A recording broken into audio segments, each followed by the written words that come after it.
All right, ready? Okay, let's go. It's getting late for the oil. Okay, so the chaza from yesterday. So throwing from Reshus Harabim to Reshus hayachid. Right, and then we said no issue of carrying in a Reshus Harabim that has a roof. And questions. So we had all sorts of kashas on it from the wagons, right? From the wagons that they put the krushim on. That was Amud Aleph.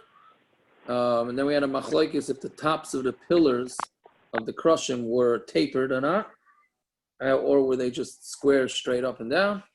And then we had all sorts of different machlokes about it, how the curtains hung off the side of the Mishkan. Right, that's basically what we left off with. Okay, so we're in the Gemara on the bottom of Tzadi Ches Amud Beis.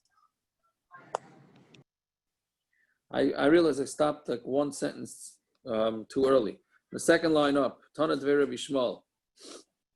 Lama Mishkan Doime, right? To what is the Mishkan similar to? The Isha Sham Alechas B'Shuk, to a woman who is going in the Shuk, Vishvuleh Mahalchan Achareh, and her clothing is going behind her. So I think of what it means is like a kala's, when a kala walks, the train that goes behind her. So that's what the Mishkan also, the curtains hung off the Mishkan. And then the back side of the Mishkan, the curtains hung off. So depending on whether it was Rabbi Yehuda or Rabbi Nechemia, that was how their machlokes is how far off it hung. According to Rabbi Yehuda, it went out an amma further than it went out for Rabbi Nechemia, but but it hung off the side like a train. Okay, so Tana Rabban Charutz. Yaakov. Yeah. I had a machshava the last time around. I don't know if I said it by our learning, but it adopted. Since the badim stuck out from the kachim like the Dade Isha, we said, right? It says, right. So, and this also says like a lady. So maybe the whole Mishkan was supposed to be like a lady because that's where the Shechina is. And the Shechina, I don't know anything about Kabbalah, but it's supposed to be female, whatever. I don't know what that means. I hear. It's interesting horror. I don't remember that you said that, but yeah, it's interesting. You could ask philosophically, what is the deal with all the comparisons to women? Yeah, I hear. Very good. Anyways, okay, so now there's another thing. If you look in my Gemara has a real old picture of it. If you look in the picture in the Rashi, so you see the Adonim were at the bottom of each keresh had two, sort of like looked like a fork, two tines. Tines. That's what they're called.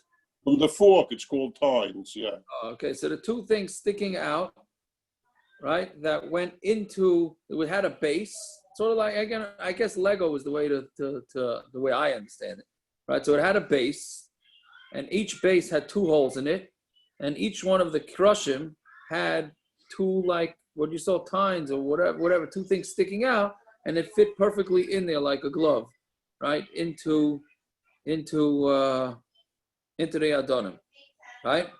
So the Gemara says, "Tonavan charutzim hayu krushim." They were charutzim v'chalulim hayu Adonim. The krushim were sticking out.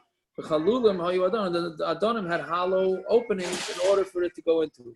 Veneer and cross and belulois, that's one thing. And then another thing is on Tzadik Taz Amud Aleph.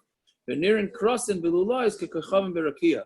And all those lulois were, like we discussed Friday, all the curtains were connected. They came in pieces and they were connected. They were connected with these rings, right? These rings connected all the curtains together. So it looked like stars in the sky, because they were made out of gold, and the background of it was blue, purple, which Gemara is going to say now what the colors were. So therefore, they were very shiny. So if you looked at them, it looked like stars in the sky. Okay, so Tana Rabbanan, Yiriyas HaTachtonis Shel Tchelis V'Shal Goman V'Shetala Hashani V'Shel Sheish.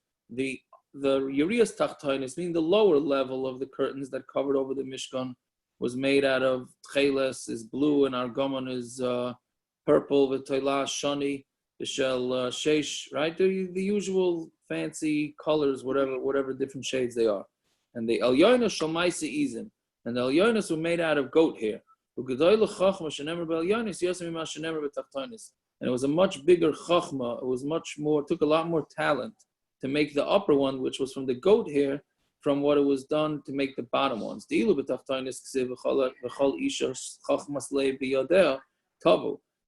isha that had chachmas leiv in her hands, meaning she was talented with her hands, would weave the lower curtains. But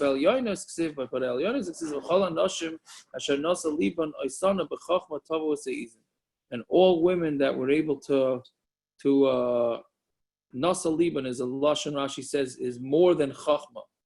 That's more than chachma, meaning because nasa liban asana bechachma tavu seizim wove the goats. The Tani Mishna Nechemia, we had this before. Shotuf beizim v'tavu b'neizim. They would wash the wool that was on the goat while it was still on the goat, and they actually wove the curtains. We wove the curtains. Right. They wove the curtains even while the hair was still on the goat, which clearly takes a very big talent to do. Okay, shtei gezustrois. There's two gezustrois, right? There were two. How do you call it? What do we touch gezustrois again? Balconies. Balconies, yes, thank you. Balconies. Say, Amaram Mishum Rebchia. Agolas Tachtein or Beinei Mitzidei Reshus Harabim. Right, so we had this 2 blot ago. The wagons, under the wagons, yesterday we had it. Under the wagons, in between the wagons, and the sides of the wagons were Reshus Harabim. Right, so what's the difference in Beinei and Tzidein? Because again, remember, there were 4 wagons, 2 in front of the other. So in between the 2 wagons and on the sides of the wagons, meaning in between the front and the back ones, and in between the side ones was all Reshus Harabim. Amar Abaya, bein agola la agola kumloi erech agola, and in between each wagon was the space that you could have fit a 3rd wagon in that space. Okay, v'kama erech agola hey amas, and what is the length of an agola? 5 amas. So lumbly, again, getting back to what we learned yesterday. Why do you need 5? B'dalaru palgasagi. It's enough to have 4.5, right? Because if each keresh was 1.5 wide, so then it should be enough for 4.5. So the Gemara answers, and really we really knew this from the blot ago. Lidchaku crushim. We don't want to put them right up against each other. Then they'll smash into each other, and they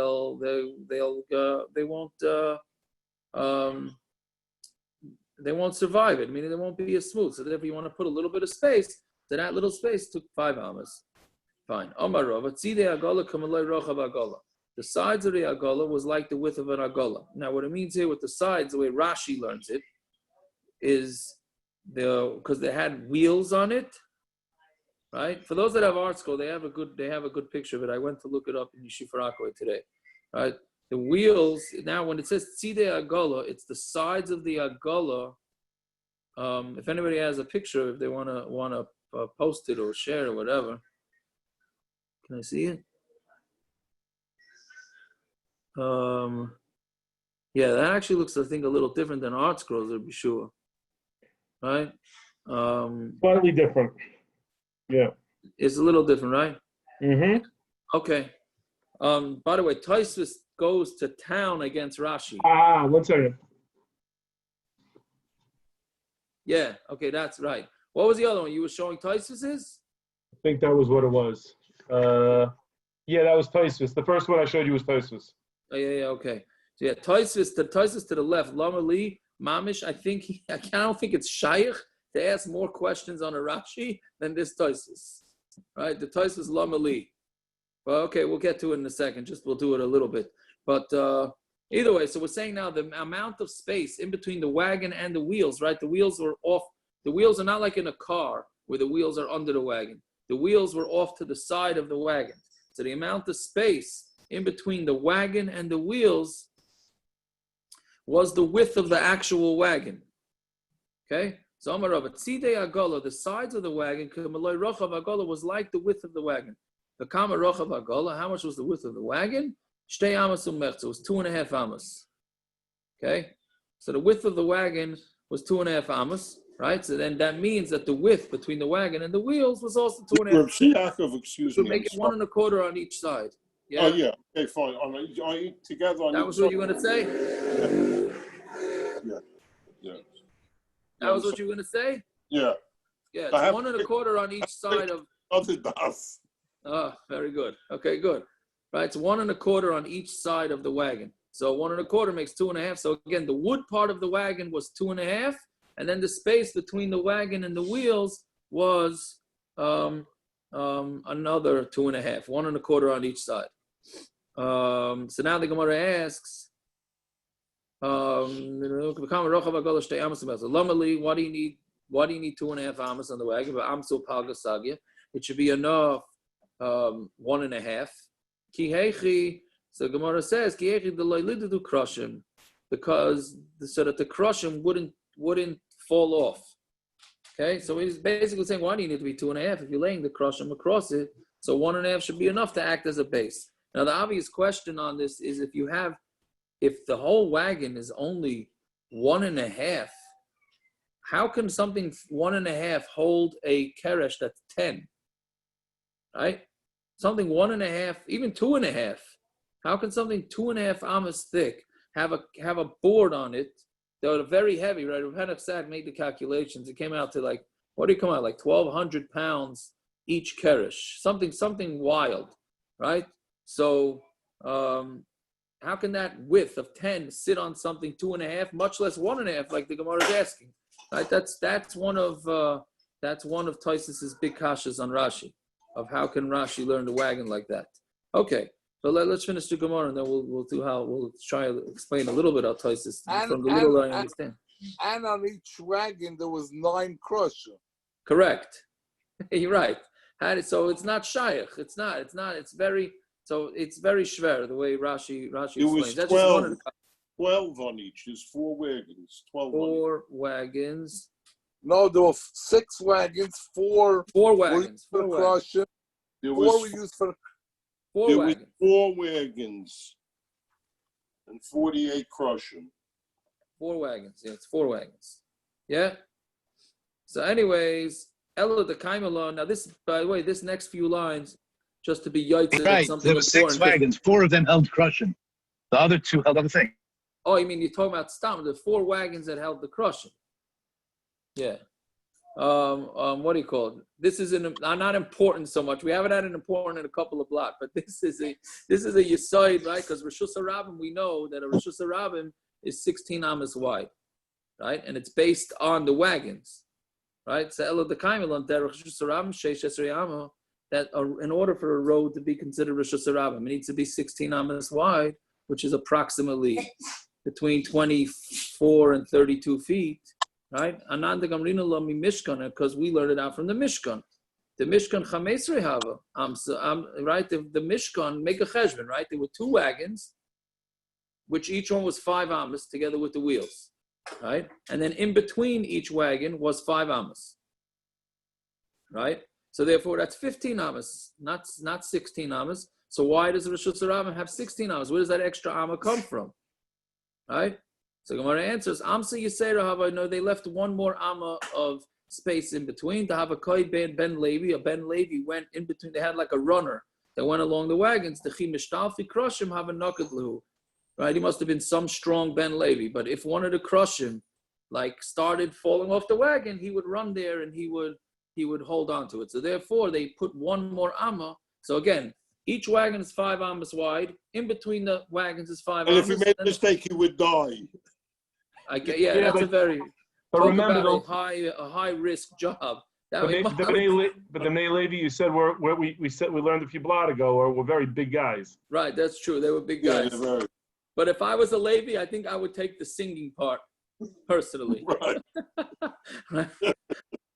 Anyways, I don't know. Taka, that answers the question. Sometimes, how do you hear a Levi who does not have a good voice? You wonder what was his job. He must have been the guy by the wagons. Anyway, right? The Chimishtalfi Krushim have a knuckle, right? If the Krushim would waver, so he'd run over there and he would. So they gave him 1 amma of space in between. Now, For those that like to ask hashkafic questions, Simon's not on, is he? Ah, too bad. Simon Because hasn't been Rashi- on since I gave the 5-minute warning. I should really call him. Oh, okay. Whoa, hold on. I don't know if Yom Shabbos is over. Did I lose it? I'm sorry, I'm back. Rashi has a very givaldig akasha. So we said that the krushim were across the wagons. Now, how much were the krushim? 10 amas, right? That means they hung off the sides of the wagons. So that means the width of the wagons was not 16 amas, it was 20 amas, right?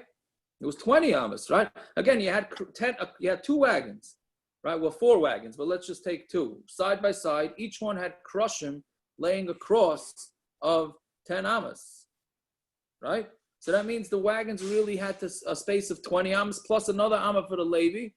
So that's really 21 amas, right? So Rashi answers, very givaldic, he answers that the reason why you don't count the overlay of the 10 amas is because that was already above 10 tefachim. The wagon is below 10 tefachim, right? We're only counting the parts of the wagon that are below 10 tefachim, because above 10 tefachim, as we learned, and we're going to learn on Amud base, above 10 tefachim is already not Reshus Harabim anymore, right? So we're only counting the part below.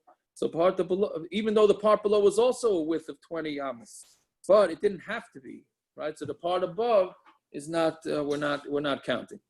You Right? see, after the Balagolas had to know Shas and Paiskim also. L'chayra, yes, l'chayra. Yeah, I would think so.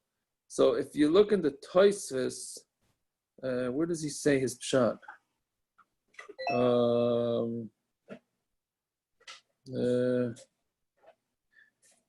You see, if you look in the just to show you how many kashas Tosfos has on Rashi, the 4th Tosfos down. It starts by Lamali Ba'amso Palga. It's around halfway down the Amud in the right.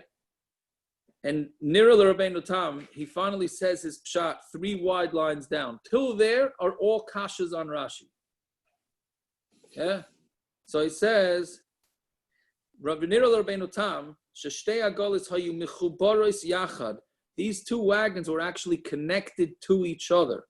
Shahayasham Eitz Aruch Tesvav Amma. There was this long piece of wood that was 15 amas long, connecting the 2. And it had 4 wheels on it, like as if it was 2 agalos. Okay, whatever it is, that's basically what Tosfos says. Tosfos says it was one big wagon that they connected to each other that had 15 amas, whatever it is, totally different. And there was room, according to Tosfos, there was room for a Levi to be in the middle? Yeah, so Tosfos in the bottom explains how where that Levi, right, I think, right? Where does he say it? Yeah.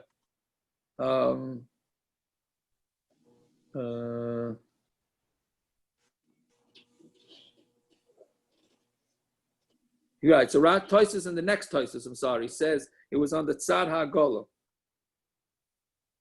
Right? They basically needed him on the side. You needed an extra space on the side. Trying to look at his. Shmuel David Rashi learned in the Mir and Tosfos learned in Rambam. Yeah. Right. Oh, very good. You see Rabbi Shua Marchuk's holding it up. I don't know if anybody sees his page. But for him, he's on the side. The Levi's on the side, balancing the things. Yeah. Fine. Okay. Shkoyach. Anyway, so that's bottom line is that's how we know that Reshus Harabim has to be 16 amas wide. We know that from the width of the agolas, and that is the way we paskin. Well, no. If you go with this shita, you can't use an eruv in farakwe agav. Okay, because 16 amas wide, all the streets are wider than 16 amas, right? So you have to go with the other shita, which is that you also need 600,000. And then it's not a Reshus Harabim, so we don't have 600,000 in Farakaway and Lawrence and most other cities. Therefore, you could make an Erev. But if you just went with this opinion, then it's a Reshus Harabim, and you're not allowed to make an Erev in Reshus Harabim. You can only make an Erev in a karmelis. Okay, but Bezos Hashem, we do Erevin. We'll have all the fights then. Okay, Zog the Mishna. Yeah, Chulius Habar. So if you take out the dirt from a bar and pile it up, Vasela and a rock, Shein Gavayin Asara. Right, so the first case in the Mishnah is you dig a bar and you make a big pile of dirt, and that pile of dirt is higher than 10 tefachim. Vasela and a rock, shehin gvayin asara, it's all they're higher than 10. Urechavan arba, they have to be 4 wide. Hanoitel man vanoisen al gabim chayiv. If you take it from them, if you take an item off them and put it down, or vanoisen al gabim, or you put it down on top of them, chayiv. You're chayiv. Pachas mikain. You do less than this, potter. You are potter. Another lost art. Stam, I'm sorry to harp on Erevs tonight, but that's just the sugya, right? Another lost art is that if somebody didn't use an Erev and he remembers that he has a tissue in his pocket, that's the classic case, right? So what you have to do is you keep walking and you put it down on something that's less than 10 tefachim high, or or more. No, I'm sorry, more than, meaning it doesn't fit into these parameters, either more than 10 tefachim or less than dalet tefachim wide, and that's called a makom patur, and therefore you potter. You put it down on top of that, you are potter. So since you're already walking Reshus Harabim with the tissue, that's what you do. But you don't put it down on something that's 10 tefachim high and 4 wide, because then you'd be chayiv. So that's a problem. Okay, well, we'll get to that more later. Anyway, why not just say lisni habar v'hasela? Why are you saying this case of digging out the bar and a rock? Why don't you just say a bar v'hasela? Right? So we say Messiah Rav Yochanan. This is a proof to Rav Yochanan. Rav Yochanan bar v'chul yasam it's starfan lasara, a bar and its chulius combined to make 10. Meaning, if you dig out a bar and you dig down 5 tefachim. Now, in order to make a bar Reshus hayachid, it needs to be dug down 10 tefachim. But let's say you only dig down 5 tefachim, but you take the dirt of 5 tefachim and you pile it up next to the hole. So therefore, now if you would be standing in the bottom of the hole, you have 10 tefachim of height because you have 5 tefachim of the hole, and then you have 5 tefachim of dirt on top. So the two of them combine, and therefore, if you put something down on top of that pile, that would be considered a going from Reshus Harabim to Reshus hayachid. Okay, that's the chiddush. Tani nami hochi bar Reshus Harabim mamuka yud rechava arba. If you have a bar, a hole in Reshus Harabim that's 10 tefachim deep and 4 tefachim wide, ein memalin amena b'Shabbos. You are not allowed to take anything out of that bar on Shabbos because that bar is looked at like a Reshus hayachid, and you're standing in Reshus Harabim. Ela imkein on we're now on a base. Ela imkein also la mechitza gavay yud tefachim. Unless you make a mechitza around it that's 10 tefachim high, meaning a different mechitza, 10 tefachim high around this hole, and then that would be considered you would carrying from Reshus hayachid to Reshus hayachid, right? Again, you put a wall or a fence around this hole in the ground, so then you could take out of that hole on top because you've created one big Reshus hayachid. And you're not allowed to drink from it on Shabbos either. Unless you put most of your head and most of your body into the hole, right? And a bar and its diggings and its dirt combined to 10. Fine. Now this gets this. The rest of this are very lumdish, right? A lot of very lumdish eclairs, which is why Hazarik is sometimes learned in yeshivas because this is a very lumdish parak. Yes, I'm finding the Masaras has changed it to Rabba. Amud Reshus Harabim Gavoya Yod v'Rochav Dalet. If you have an Amud, I don't know, a beam, not a beam, stand. Stand is gonna be a better word for it. Post. A pillar. A post. A post. Very good. A post, a pillar, right? So Amud Reshus Harabim Gavoya Yod v'Rochav Dalet. It's 10 tefachim high and 4 wide. V'Zarak v'Nochal Gav of Mao. And you throw something that rests on top of it. What's the din? You picked it up be'isr, and you put it down be'isr, meaning you went from a Reshus Harabim to a Reshus hayachid. Because if it's 10 tefachim wide and 4, if it's 10 tefachim high and 4 wide, that's a Reshus hayachid, and you're standing Reshus Harabim, so you threw something down from a Reshus Harabim to a Reshus hayachid. Or what's the other way out? Since when you throw something down on top of a pillar, so it hits no man's land, which is a makom patur, because above 10 tefachim is no man's land. How can you throw something onto a pillar that's 10 tefachim high? The object first has to come in, it has to make a landing from above 10 tefachim, which is a makom patur, right? So, meaning if you would place it down, so then it didn't go in a makom patur. If you're throwing it, right? So that throw, right? Let's say you're standing on the ground, so you throw it, it goes up, has to go above 10 tefachim. So anything above 10 tefachim is a makom patur, right? And then it lands back down on the Reshus hayachid. So it went from Reshus Harabim to a makom patur, and then down onto Reshus hayachid. So maybe that makes it that you're going to be potter, right? So Amar Lei, or maybe since it went through a makom patur, so then you're not going to be chayiv. So Amar Lei masnisin he said, they said it's a Mishna. Also Shaila Rabbi Yosef, he came and asked Rabbi Yosef. Amar Lei masnisin he said it's a Mishna. Also Shaila Abaya, he went and asked Abaya. Amar Lei masnisin he said it's a Mishna. Amar Lu kulchu baroika da'adadi tafisu. You're all from the same saliva, right? Meaning you're all saying the same thing to me. What's going on here, right? So, so he says, Amar Lev, Atloy Tisbara, and you don't hold of this Mishna of Tanana, Noitel Mehed, Noisan Al Gava, Chayiv. If you take something off of this, right in our Mishnah, if you take something off of a pillar that's 10 tefachim high and 4 wide, or if you put something down, you're Chayiv. So Amar Lei, Dilma, so, and obviously he's learning out that you can learn out throwing from placing, right? That's clearly what he's saying. Because our Mishnah is talking about placing it down with your hand. He was asking about throwing. So he seems to be learning one out from the other, which we'll get to. Maybe our Mishnah is talking about a needle. So a needle doesn't really have to go so far above 10 tefachim. So that, but he answers, but nachanami, even though a machat, the needle is tiny, it still has to go above. In order to get that needle to land on top of a pillar or a post that's 10 tefachim high, that needle, as small as it is, still needs to go above 10 tefachim through a makom patur. So Gemara answers two answers, which I'm not sure I understand the difference between the two answers. They seem very similar to me. The Islay Mursha, right? It's talking about where there's like a little extension at the exact height of 10, so it just went onto that extension, even though that extension is not above 10 tefachim, meaning the post had a slight extension of wood, right? So it went and it landed straight, it landed on top, so it didn't go on top of the pillar that was 10. Yeah, you showing it up over there? Right, oh, I see. Yeah, so there's something sticking out there that it went. Rabbi Shua Marchuk's showing also a picture there, right? See that little extension there on the top. So that's where it went on, so it didn't have to go above 10 tefachim above that.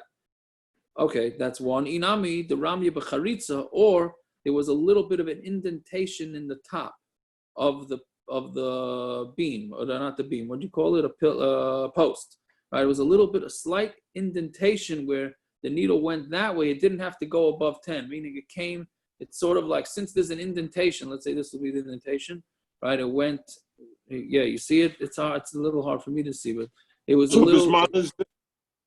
It's coming from the bottom and it goes through the indentation and lands on top of the post. So it didn't have to come down off the top and went this way. What do you say? This man is there. We could say it's a magnet either. It'd be a magnet. So it wouldn't have to go above. I mean, it just, okay, very good. I hear that. Okay, so whatever it is, so it's saying this, it's talking about a needle and it didn't have to go above. Okay. Amar Rav Misha, Boy Rav Yochanan, Kaisel Reshus Harabim. Now, so we start with another case here. Kaisel Reshus Harabim, Gavoya Yud Ve'ena Rochav Arba. So you have a wall in Reshus Harabim that's 10 tefachim high, but it's not 4 tefachim wide. Umukaf lekarmelis, and it's surrounded by a karmelis. Basar Reshus hayachid, and it made it into a Reshus hayachid. V'zarak v'noch al gavav, and he went and he threw it on top of it. Mahu, what's the din? Again, you have a karmelis, which is no man's land, right? It's not a Reshus hayachid, and it's not a Reshus Harabim. And it's surrounded by a wall that's 10 tefachim high, but it's not 4 tefachim wide. So now, is that wall, the top of that wall, considered a Reshus Harabim, or do we say it's Reshus hayachid, right? Mahu. So what's the kshai? In order for it to be a Reshus hayachid, it has to be 4 tefachim wide, and it's not. Since when you take a karmelis and you put a wall around it, that makes it a Reshus hayachid. Command the mali. Then what do we do? We look at it as if the whole, like we had it 2 days ago, that a house is looked at like it's totally full. So maybe when you have this fence around the karmelis, we look at it like it's totally full with dirt, let's say, up to 10 tefachim, and therefore that will expand the width of the wall to 10 tefachim, right? So do we say, again, since it's making this karmelis, right, this no man's land, into Reshus hayachid, so therefore the wall gets the status of Reshus hayachid too. So Amar Ula, so Ula says, if it's making a mechitza for others, for itself, isn't it a kol shekain that it's going to make itself? Meaning, if this wall has the ability to allow people to carry inside the wall, shouldn't the wall itself also have the ability to allow people to carry on top of it? Fine. If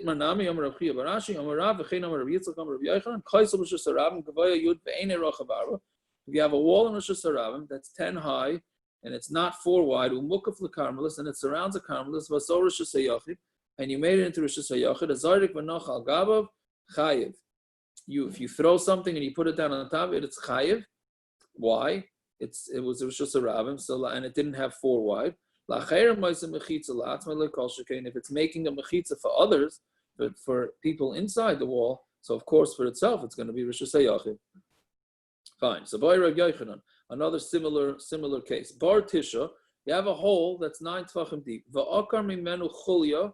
You take out, so the bottom, let's say, was a big rock, right? So you take out this rock that was 1 tefach deep. So right when you picked up this rock, so now, again, it's only 9 tefachim. So it has a din of a Reshus Harabim still, because it's only 9 tefachim. But when you pick up this rock that's 1 tefach deep, you have now made, simultaneously, you've picked up a rock from a Reshus Harabim, but right when you pick up the rock, you have now made this hole into a Reshus hayachid, because now it's 10 tefachim deep. So now, did you just pick up a rock from a Reshus hayachid? Because we look at the end result, which is once you finish picking up the rock, this hole is now 10 tefachim. Or do we say, no, when you went to pick up the rock, it was only 9 tefachim deep, and therefore it was part of Reshus Harabim. Yeah? So by Rabbi Yochanan, Bar Tisha, va'akar mimenu chulya, he picked up a chulya, v'shlima la'asara, and he completed to 10. Mahu, what's in Akiras Chayvetz Vasiyas Mechitza Bahadi Adadi Kasu, lifting up the object, the rock, and making the Mechitza happened at the exact same time. Bahadi Adadi, simultaneous, they came, Umechayev and Yerchayev. Oilay Mechayev, where you say no. When he started picking up the rock, it was still a bar of only 9, so there was Reshus Harabim. Only after he picked it up did it become Reshus hayachid. That was later, so therefore his picking up the rock is no problem. And if you're going to say that since when he first picked it up, it was not a mechitza, so he's not chayiv. So now what about the opposite? Bar yud, you had a hole of 10 tefachim. And then you put a rock into the hole that now made the hole 9. So again, if you go with the initial hole, so you put down a rock in a hole that was 10 tefachim deep, so you put it down into Reshus hayachid. But once that rock was resting in Reshus hayachid, the hole was only 9 tefachim. So if you look at the end result, it was a Reshus Harabim. If you go with the beginning, and if it was a Reshus Harabim, you put it. If you go with the beginning, then it was Reshus hayachid and you chayev. Again, so kiva and vintin tzalei kiva delay havi mechitza asara meikar loy mechayev. In the first case, since it was not a mechitza from the beginning, so you're not chayev. So bar yod, if you have a bar that's 10, and you put a rock in it, and that made the hole smaller. Mao hanochas chayfetz, putting down the object, in this case the rock, v'siluk mechitza, and now it removed the mechitza because now the hole is only is 9. Bahadi adadi kasu came simultaneously. So mechayev, you're still chayev. I like mechayev, or you are not chayev, because bottom line is we look at the end result. So Tifshel Levi today, the Gemara says, why don't we be paishit from his? Why doesn't he be paishited from himself? The Tanana Zayrik Avar Amos L'Kaisel. If you throw 4 Amos on a wall, right? We had this a couple of times. Well, actually, no. This one is actually Viter, but I think we referenced it back a while ago. Hazayrik Avar Amos L'Kaisel. If you throw something 4 Amos and it lands on the wall, L'Mala Me'asar Tvachim. If this thing lands on the wall above 10 Tvachim, Kizayrik Ba'avir. Like we said, anything above 10 tefachim is no man's land and it's nothing. It's as if you threw it in the air and it never landed, and therefore you're potter. But if it went on the wall less than 10, it's like throwing it on the ground. And if you throw something on the land for 4 amos, then you're chayav. And they discussed, why but this thing that you threw on the wall never rested, right? It went 4 amos and then bounced off the wall back, right? So it never rested. It never came to rest. So Amud Rav Yochanan says, what's the pshat? We're talking about a fatty fig, right?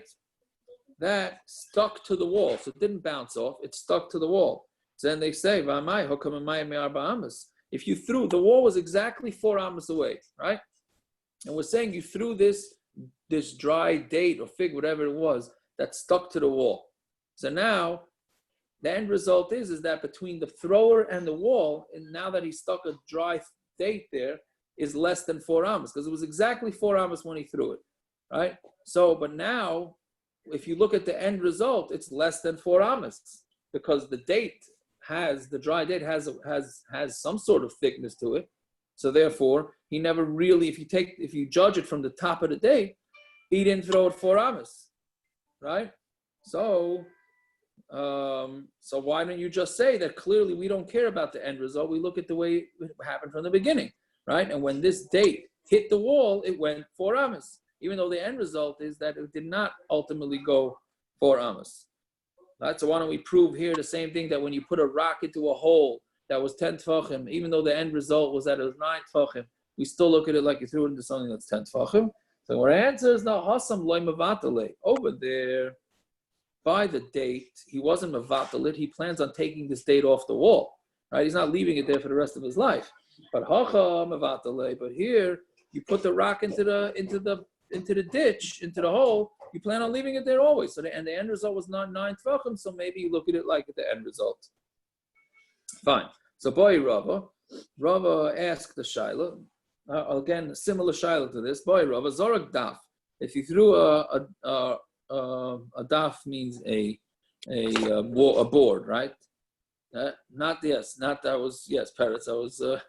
It doesn't mean you took your art scroll Gemara. I guess maybe. I thought it was the computer, maybe, or Zoom or something. I hear. Okay, maybe it was the old Daf app. Anyway, so Zorak Daf, if you threw a Daf, but the truth is it could be a Daf, it could be a piece of paper, maybe, right? Zorak Daf, you threw a Daf, and Nochal Gabi, you say this, and it rested down on top of a bunch of, how do you say this? Literally, it's like a nail or needles, meaning they were sticking up, a bunch of, you took a board, and you threw it, and it landed on top of, let's say you had 4 sticks sticking out of the ground, and then this landed down on top of it. Yeah, something like that, right? Mahu, my coming boiler. So he says, what was the question? Right? What are you asking? That when this board went down on top of these pillars, right? So it made it a mechitza. It came at the exact same time. That was Rav Yochanan's question. No, so Kikame Boiler Rava, who were asking according to Rava, you're going to Zorak Daf, the Chayvitz al Gavav. So you're trying to be a shtickle magician. So you took a daf, a board, right? Let's assume that this is a board right here, and it had a tissue on it, right? So now what you did is you threw the board in the air, hoping that it would land down on top of these pillars, right? So we're going to Zorak Daf, the Chayvitz al Gavav. What's it? Keeping the Bahadi Adadikasu. Since they both came there at the same time, it's like putting something down and doing the mechitza at the same time, right? Since it's not possible for this thing that's on top of the board to not become separated in the air, meaning when you throw it together, you by 4. Again, I don't know, the scientists amongst us can prove this or not, but I think when you throw it, this is automatically going to come up off of the board. So when it lands, the board is going to land first, and then the object is going to go on top of it, right? So it's not possible. The it's not going to lift up a little bit and then go back down. It's like making a mechitza first, and then the chayvitz is going down on top of it, and then maybe, and then you would be chayiv. Meaning, if it both goes at the same time, you would be potter. But if you say one came after the other one, you'd be chayiv. So the Gemara answers the best answer, which is teiku. On all these questions, we say teiku. All right, that's it for tonight. A good tvach and a good yor, and everybody should stay safe. And see you tomorrow, Bez Hashem. 9 o'clock? Sure. 9:15, no? 9:15. I No? don't know. I'm asking you. I'm talking about Chakras. Oh, Shachris Baruch Hu's 9 o'clock, yes. Okay. Baruch Hu's 9 Eretz, o'clock. I'll be there in a few minutes. Really? Okay? What? 9 Who said o'clock? really? Who's asking Yeah, I that? thought your whole premise to making a shul was 10 o'clock Baruch. No, that's Shabbos. That's Shabbos. That's Shabbos. It's Oh, 10 you can o'clock still Baruch. show up at 10 o'clock. Want It's me to okay. drive Gersh? No, I'll do it. Tiago, that's my excuse. That's my excuse. I thought it was 10 o'clock. Oh, you thought it was 10 o'clock. Sorry. Yeah. Well, Uh-huh. we I would come wait early. for I you. come early to We'd the wait 10 for you, but the problem is that Zman Kriya Shema is 9:08 or 9:09. So we got to make that. And what on o'clock. Shabbos? Not 9:08, 9:09? It is, but if we're already davening 9 o'clock, we might as well make Kriya Shema. You know, on Shabbos, we don't bother. I mean, we say Shema before. Not bother during the week. Do 10 o'clock. And we all say Krishma like we do on Shabbos. What? We'll all say Krishma like we do on Shabbos. And we'll talk 10 o'clock. Listen, if you want to make a 10 o'clock minyan, Gesundheit, you're welcome to use my shul outside my house. Oh, you heard it here. Ever heard that? His shul. It's shul. The that's right. recording is continuing. I'm gonna call it the Coleman Shul. Coleman, that's right. Nice. Nice. The parents, I'm going to leave my house in a minute, okay? Yeah, Jesse, I left it on my porch on the chair in case I'm not home. All right, thanks. I appreciate it. Why can't you drive it? Okay, well, you don't have a license I yet? have to drive you. Oh, yeah.